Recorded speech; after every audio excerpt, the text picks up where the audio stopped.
pinakita sa akin na habang sila dito, nakita ko si Amang Yago doon sa bundok ng Mount Sinai. Ang sabi niya, na banggit ni Sister Edna, kung ano yung ibig sabihin na hindi mapipigilan lahat ng mangyayari.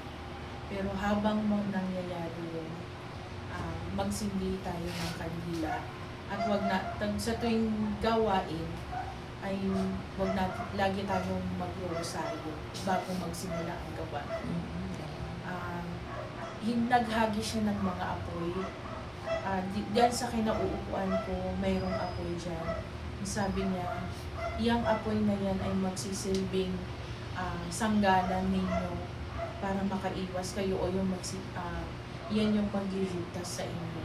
Habang nandyan, yung alam mo yung hugis ng apoy na parang ng kandila, hindi siya nakakapasok, pero yun yung magliligtas sa atin.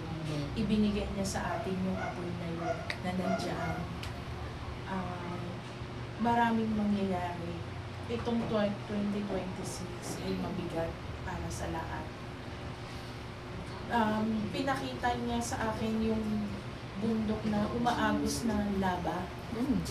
Landslide yun. Ano po ba? Umaagos na, may apoy na laba. Tapos may nakita ko mga tao na ng laba na yun. Yun yung niya, basta magdasal tayo. Pag tuwing gagawin natin ang gawain, unahin natin ang rosaryo. Maraming salamat po.